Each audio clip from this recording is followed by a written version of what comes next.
मुजफ्फरनगर में कई दिनों से जारी प्रदूषण को लेकर आज जिला कलेक्ट्रेट सभागार में एक अहम बैठक आयोजित की गई, जिसमें भारतीय किसान यूनियन के प्रवक्ता राकेश टिकैत, पेपर व अन्य फैक्ट्री मालिक और प्रदूषण से जुड़े विभागों के अधिकारी मौजूद रहे। बैठक में प्रदूषण निस्तारण को लेकर गंभीर चर्चा हुई और प्रशासन ने समाधान के लिए 1 महीने का समय दिया है, जबकि 2 फरवरी को जिला पंचायत सभागार में दोबारा समीक्षा बैठक होगी। बैठक के दौरान राकेश टिकैत ने मिल मालिकों को साफ चेतावनी देते हुए कहा कि किसी भी हालत में मिलों में कचरा जलाने की इजाजत नहीं दी जाएगी और यदि ऐसा हुआ तो किसान आंदोलन को मजबूर होंगे। वहीं पेपर मिल मालिकों ने 2 टूक कहा कि RDF जलाना बंद नहीं किया जाएगा और किसी दबाव में आकर मिल नहीं चलाई जा सकती। पूर्व जिला पंचायत अध्यक्ष पंकज अग्रवाल ने आरोप लगाया कि कुछ लोग ट्रकों में आग लगाने और धमकियां देने की बात कर रहे हैं। ऐसे माहौल में उद्योग चलाना मुश्किल हो जाता है। उन्होंने दावा किया कि मिलों में प्रदूषण रहित आधुनिक संयंत्र लगे हैं और फैक्ट्री से किसी प्रकार का प्रदूषण नहीं फैल रहा है। अब देखना होगा कि 1 महीने में प्रशासन इस टकराव का क्या समाधान निकाल पाता है। देखिए, कई मुद्दों पर बात हुई। कुछ मुद्दे बड़े गंभीर थे, जैसे कि भोपा रोड पर ट्रैफिक जाम लग जाता है क्योंकि फैक्ट्रियां बहुत हो गई, तो माल काफी आता है, ट्रैफिक जाम लग जाता है। तो उसके लिए हमने पूरा आश्वासन दिया। हमने 3-4 दिन पहले एक टीम बना भी दी, जिसमें स्वयं 3 मिल मालिक हैं और उनका स्टाफ है, और 3-4 दिन से वहां कोई जाम नहीं लग रहा, ना हम लगने देंगे। सफाई की बात टिकैत साहब ने कही, सफाई बिल्कुल शुरू हो गई, वहां सफाई भी रहेगी। टाइल इन्होंने पहले कही थी 6-7 साल पहले, हमने तब टाइल लगवा दी थी, कुछ अब लगवाई। एक आध जगह रह रही, अपनी मिलों के सामने लगवा दी, अब दूसरे के खेत के आगे तो हम कैसे लगवाएं। वैसे मंदा चल रहा पेपर मिलों में। देखिए, ये तो अब कोई कहने लगे दिल्ली तक टाइल लगवा दो, ये पॉसिबल नहीं है। एक तो अभी स्थिति नहीं है पेपर मिलों की।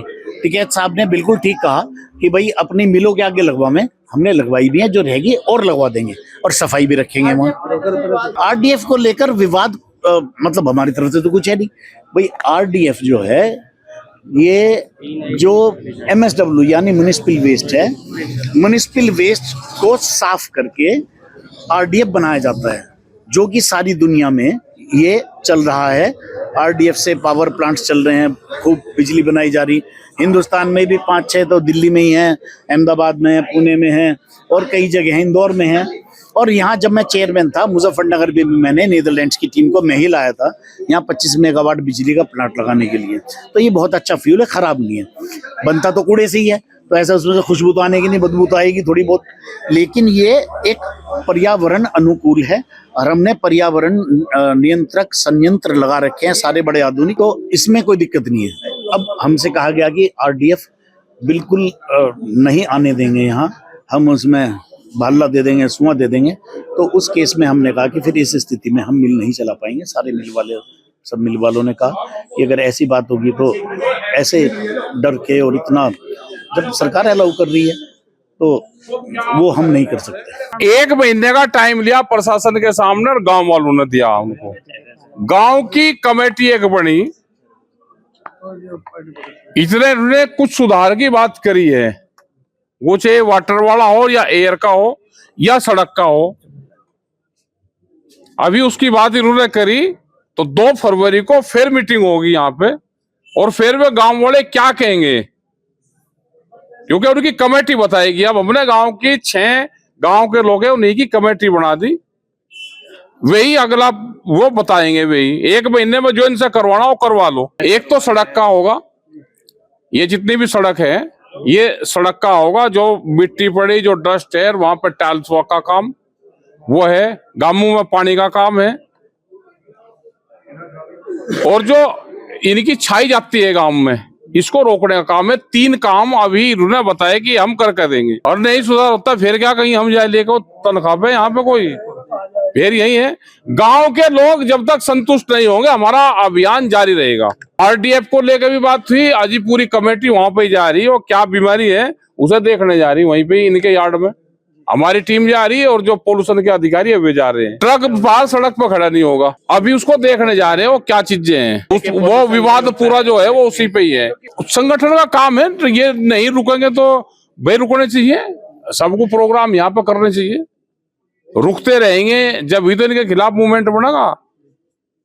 भाई संगठन खड़े होंगे, गांव के लोग खड़े होंगे, तो जब भी तो इनके खिलाफ आंदोलन बढ़ेगा। नहीं, ऐसा नहीं, कोई मुद्दा किसने चोरी कर लिया क्या, ये तो सब है, ये बंद होना चाहिए। कोई मुद्दे किसी के चोरी नहीं। मुजफ्फरनगर से बड़ी खबर सामने आई है, जहां महिला आंगनबाड़ी कर्मचारी संघ उत्तर प्रदेश के बैनर तले सैकड़ों आंगनबाड़ी कार्यकर्ताओं ने एक दिवसीय धरना प्रदर्शन किया। यह प्रदर्शन जिला अध्यक्ष कातना प्रजापति के नेतृत्व में नई बस्ती स्थित गुरुद्वारे के पास आयोजित हुआ। कार्यक्रम की अध्यक्षता नगर अध्यक्ष रीता सैनी ने की, जबकि संचालन ममता द्वारा किया गया। प्रदर्शन के दौरान कार्यकर्ताओं ने सरकार से चुनावी घोषणा पत्र के अनुसार सम्मानजनक मानदेय देने और शरतकालीन अवकाश घोषित करने की मांग उठाई। वक्ताओं ने आरोप लगाया कि आंगनबाड़ी कार्यकर्ताओं का लंबे समय से आर्थिक, मानसिक और सामाजिक शोषण किया जा रहा है, जिसे अब बर्दाश्त नहीं किया जाएगा। प्रदर्शन में बड़ी संख्या में महिला कार्यकर्ताओं की मौजूदगी ने सरकार पर दबाव बढ़ा दिया है। कृष्णा प्रजापति, जिलाध्यक्ष महिला आंगनवाड़ी कर्मचारी संघ। जिला कलेक्ट्रेट में आज आंगनवाड़ी अपनी सर्दियों की छुट्टियों के लिए आई हैं। आंगनवाड़ी सेंटरों पे 3 से 6 साल के बच्चे आते हैं और प्राइमरी स्कूल यानी 8वीं तक के स्कूलों की छुट्टी हो गई है, लेकिन आंगनवाड़ियों के लिए कोई आदेश नहीं हुआ है। तो जिलाधिकारी से नंबर 1 तो हम सर्दियों की छुट्टी मांगने आए हैं। नंबर 2, सरकार ने अपने चुनावी पत्र में लिखा था कि सम्मानजनक मानदेय देंगे और 120 दिन के अंदर देंगे, और 2 सेशन सरकार के चले गए हैं, जाने वाले हैं, लेकिन अभी तक कोई सम्मानजनक मानदेय बढ़ाने के लिए सरकार के कान पर जूं तक नहीं रहेंगी है। तो सरकार को अपना वादा याद दिलाने के लिए आज हमने एक दिवसीय धरना प्रदर्शन किया है और जिलाधिकारी जी को माननीय मुख्यमंत्री के नाम ज्ञापन भेजा है। उसके साथ और भी अन्य मांगे हमारी भेजी गई है। कई महीनों में हुआ है। सरकार समझती है ये तो औरतें हैं, बोलती रहती हैं, खाली हैं, धरना प्रदर्शन करती रहती हैं, क्यों ज़्यादा ध्यान ना दिया जाए। वो आंगनवाड़ियों की कम, अधिकारियों की ज़्यादा सुनने पर ध्यान दे रही है। तो हम सरकार को बताना चाहते हैं कि हम महिलाओं को कम ना समझें, हम भी बहुत कुछ कर सकते हैं चुनाव आने पर, तो हमारी मांगों को शीघ्र पूरा करने की कृपा करें। हाँ, जिला का अधिकारी जी ने हमें आश्वासन दिया है, शीघ्र ही सरकार को हमारा मांग पत्र भेजा जाएगा। मुजफ्फरनगर से एक बड़ी ठगी का मामला सामने आया है, जहां हरिद्वार की सेनेमी कंसल्टिंग प्राइवेट लिमिटेड नामक फर्जी कंपनी पर ग्रामीण क्षेत्रों के सैकड़ों गरीब लोगों से करोड़ों रुपए ठगने का आरोप लगा है। पीड़ितों का कहना है कि सोनू राम, उसकी पत्नी पुष्पा और उनके साथियों ने पैसा डबल करने का लालच देकर यह ठगी की। इस मामले में अब तक केवल एक आरोपी अमित कुमार की गिरफ्तारी हुई है, जबकि मुख्य आरोपी फरार बताए जा रहे हैं। नेशनल भीम आर्मी बहुजन एकता मिशन ने राष्ट्रपति, प्रधानमंत्री, मुख्यमंत्री और पुलिस महानिदेशक को ज्ञापन भेजकर सभी आरोपियों की तत्काल गिरफ्तारी और पीड़ितों का पैसा वापस दिलाने की मांग की है। संगठन ने चेतावनी दी है कि यदि जल्द कार्रवाई नहीं हुई तो मुजफ्फरनगर में संवैधानिक तरीके से जन आंदोलन किया जाएगा। मेरा नाम संगीता है जी। हम चांदपुर गांव से हैं और हम इस काम के लिए आए हैं। हमने एक कंपनी थी, उसमें पैसा लगवाया। हमारा सोनू और ये पुष्पा दोनों पति पत्नी है, फ्रॉड करके हमारे से इसमें बहुत पैसा लूट लिया इसने, कई लाख। मेरा पैसा लग रहा है जिसमें 18 लाख रुपए। कुछ नहीं आ वापसी, ये कम से कम ऐसा होगा 1 साल हो लिया मेरे पैसे को, तो बिल्कुल नहीं आ रहा वापसी, कुछ नहीं आ वापसी, बिल्कुल फ्रॉड कर रखा। जब भी कहा कि कहते रहे कि अगले महीने आएगा, उससे अगले महीने आएगा, तो कुछ नहीं मिला पैसा। हाँ, कंपनी बंद हो गई, वे भी गायब हो रही है जी, बिल्कुल पता नहीं कहाँ है, चुप रहे फरार। मेरा नाम लोकेश कटारिया, मैं राष्ट्रीय अध्यक्ष हूँ नेशनल भीम आर्मी का। देखो, काफी समय से चांदपुर निवासी पुष्पा पत्नी सोनू राम और सोनू और अमित पुत्र धीर सिंह खेड़की का था। इनका पूरा गिरोह है। एक प्राइवेट लिमिटेड कोई कंपनी है प्राइवेट, जिसको जो एक फर्जी तरीके से है कंपनी, जो हरिद्वार जिले की कंपनी है। इन्होंने सेनामी कंपनी है, जिन्होंने मोटा पैसा मतलब डबल पैसा करने का झूठा दिलासा दिया। इनसे लाखों रुपए ठगे। पूरे जिले से, हर ग्रामीण क्षेत्रों से, गरीब लोगों से, सर्व समाज के गरीब लोगों से पैसा उतार कर वे फरार है। जिसमें एक आरोपी अभी पुलिस ने गिरफ्तार किया, जिसमें बाकी आरोपी जो मुख्य आरोपी वे फरार हैं और अभी तक इनका पैसा नहीं मिला। तो हम लोग आज नेशनल भीम आर्मी के स्तर से माननीय कलेक्टर महोदय जी को ज्ञापन सौंप रहे हैं, महामहिम राष्ट्रपति जी का नाम। ये फ्रॉड तो काफी समय से चल रहा है इनके साथ, लगभग 4-5 महीने से चल रहा है, लेकिन खुलासा जो अब हुआ है। स्टार्टिंग में बड़े बड़े सपने दिखाए इस फर्जी कंपनी ने। लगभग इसमें पूरा जिला शामिल है, पूरे जिले 5000 से भी ज्यादा है, लगभग 123-24 करोड़ के समथिंग है। तो इसमें अभी तक शासन प्रशासन लगा हुआ है, एक ही आरोपी गिरफ्तार हुआ है। तो इन लोगों का मानना है कि भाई कम से कम, इनका बड़ों का कहना है, जो हमने पूरी जांच कर ली है, 50,000 से भी ऊपर आदमी जा रहे हैं जिनसे पैसा लिया गया है। और इन्होंने भाई किसी अच्छे के लिए करा होगा कि भाई कहीं से अच्छा मिल जाए, लेकिन इनके साथ जो ठगी हुई है इस मामले में हम माननीय जिलाधिकारी महोदय जी को ज्ञापन देना है। और ज्ञापन में हमारा मुख्य उद्देश्य ये है कि जल्द से जल्द इन आरोपियों की गिरफ्तारी को, अन्यथा 1 हफ्ते बाद हम पूरी कचहरी को संवैधानिक तरीके से एक जन आंदोलन के रूप में भरने का काम करेंगे। देखिए, बैठक तो करने का अधिकार है, बैठना, अगर ब्राह्मण बैठ के आपस में बातचीत कर लिया तो कोई अपराध तो किया नहीं है। लेकिन ये भाजपा डरी हुई है और उसका जनाधार खिसक रहा है, और वो इसलिए डरी हुई है कि ब्राह्मणों तो उपेक्षा की है, तो ब्राह्मण अगर कहीं नाराज हो जाएगा तो उनकी सरकार गिर न जाए, इसलिए इस तरह से उन पर दबाव बना रहे। नहीं, वो शिवपाल जी ने बहुत अच्छा कहा, मैं भी सबका स्वागत करूंगा, अगर आवे तो मैं सबका स्वागत करूंगा। और आज नहीं आएंगे तो कल तो इनको आना है। आपको नहीं लगता कि ब्राह्मण उपेक्षित है? ब्राह्मण कितना उपेक्षित है ये आपको नहीं लग रहा है?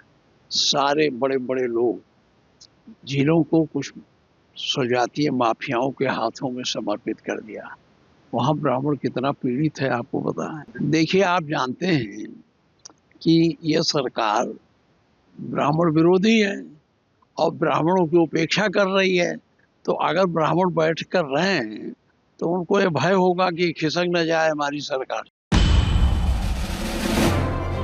अब महात्मा गांधी के नाम की परियोजनाओं को ये नाम बदल दें और नाथूराम पे कर दें तो क्या हम आपत्ति नहीं उठाएंगे?